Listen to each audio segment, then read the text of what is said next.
A lot of people think I'm really technical in my role, but the short answer is I think I'm technical enough to be dangerous.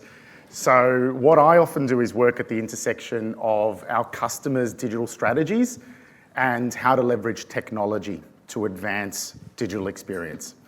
And that's tough because we always want to use the best tech available, but it's not always an easy path.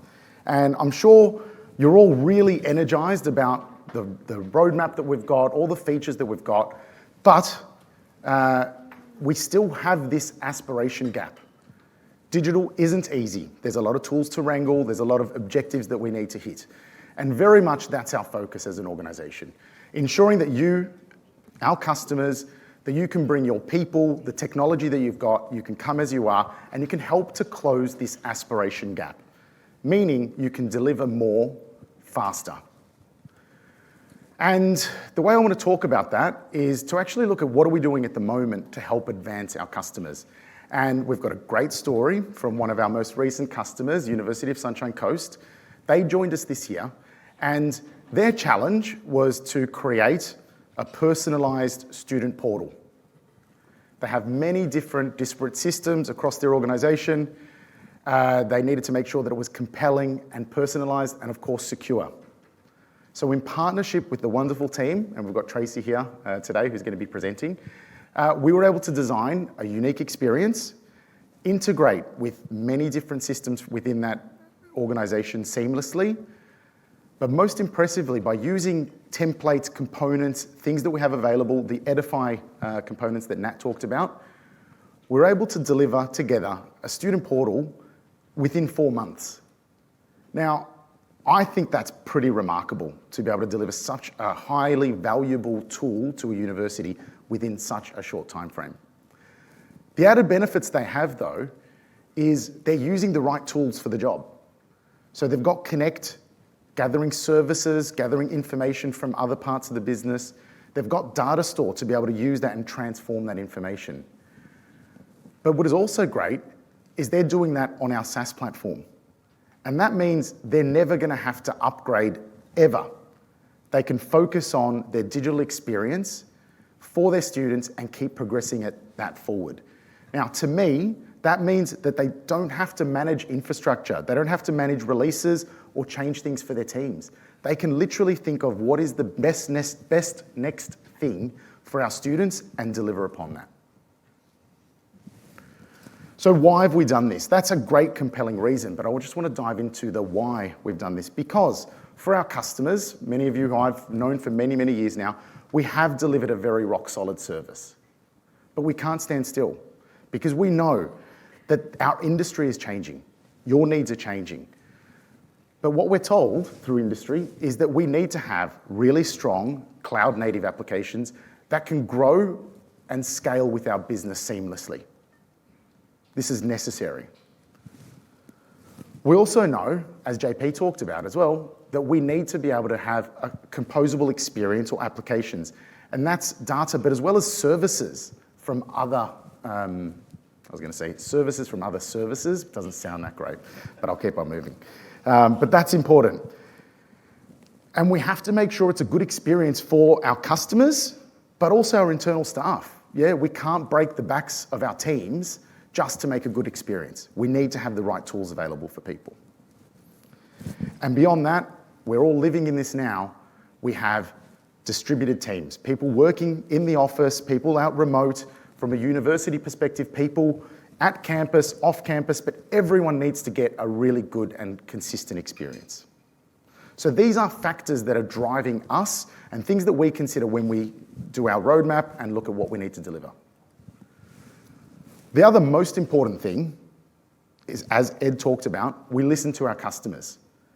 And they need to deliver a rock-solid service to their customers. And security, I was just watching the news this morning, another large organization has a threat around security.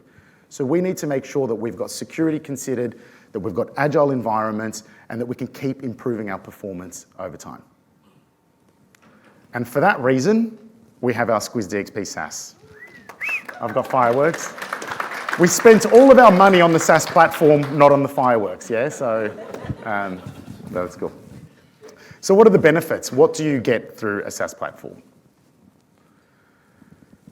So I've been really proud of the fact that every single one of our customers has received an upgrade at least once a year. Yeah, so you get new features, new functionality ready for you to use. But that's not fast enough. Our ambition is we want to have everyone the right tools in their hand immediately. When you're on the latest version, your projects are more efficient. Look at the case of University of Sunshine Coast. Really efficient because they're not having to consider what technical debt will be in the future. They're just using the best practice at all times. But if we can get you our product features faster, our feedback loop is actually drastically improved as well. So instead of having to wait for 12 months before someone's using the latest version, we can release it and get feedback instantly. So our pace of innovation is going to speed up drastically by using this approach. And on that point, I feel like our upgrade process, and some of you might not enjoy it, but it is actually really great. So right now, for our existing customers, you can go through a process with limited UAT and actually get out and have your entire organization systems upgraded, which is pretty remarkable. But through great engineering and architecture, we've actually been able to limit that effort altogether.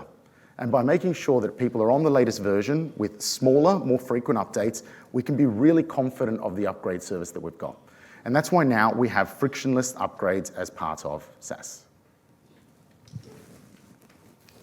Oh, cheers, Ed. You're a bit too excited. Calm down, Ed. There's more to come. No.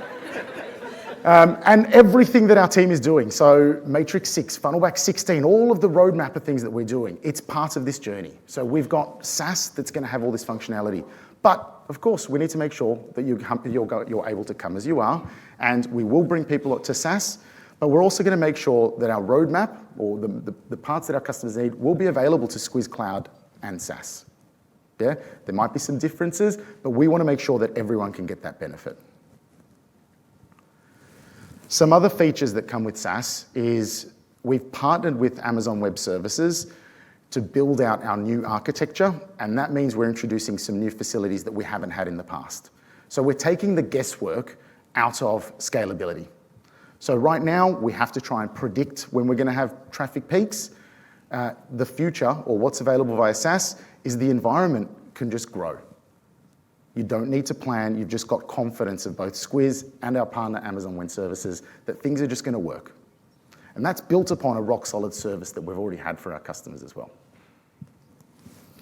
And we're also transitioning away from a disaster recovery approach, still rock-solid, still works really, really well, but in SaaS, we're able to offer a different kind of approach, a focus on high availability.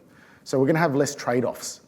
So we're going to have highly available, something that's replicated across multiple zones within your local region. But that means you don't need to have authoring freezes or wondering how you're going to synchronize data afterwards. Or more importantly, for your customers, their forms are going to be able to work through that entire process. So something different, but these are benefits that we're able to deliver through this SaaS platform. Now, what's involved in a migration? We've spent a lot of time ensuring that we've got a path for every one of our customers. We've made the process as simple as possible. The biggest step in the journey is actually upgrading to Matrix 6. So if you've done that, you're almost a foot into SaaS already. But beyond that, we can go through that process, upgrade you to the latest version, and then we'll make sure that we'll bring you across to SaaS. And we recognize that this is a change for your organization. What we've got is rock solid. We need to make sure you're really comfortable with this approach for your organization as a change to them. So we want to change together. But the process is simple. We've updated our agreements to make sure that you can use the right products within the DXP. I can't say it as well as Julian and Legend. Thanks, Nat. But try what you want and pay for what you need is really what we're trying to set up through this change. So that means together we'll go on this journey and we will make sure that we've got a tailored plan to be able to bring you forward to SaaS when it suits you as a customer. So if you want to know more, of course your account managers are aware of the plans that we have for you, but alternatively we've got an email address that you can reach out to. You can find out more, transformation@squiz.net. And yes, we do recognize this is a lot of change, And so we've got our panel discussion this afternoon, headed by a lot of experts around this space. As I said, the technical people that know stuff, not like pretend to know stuff like me, but they're going to be able to go through all the questions that you have. And I think the end goal is we want to make sure that you can keep focusing on creating great experiences and not worry about the administration or managing infrastructure.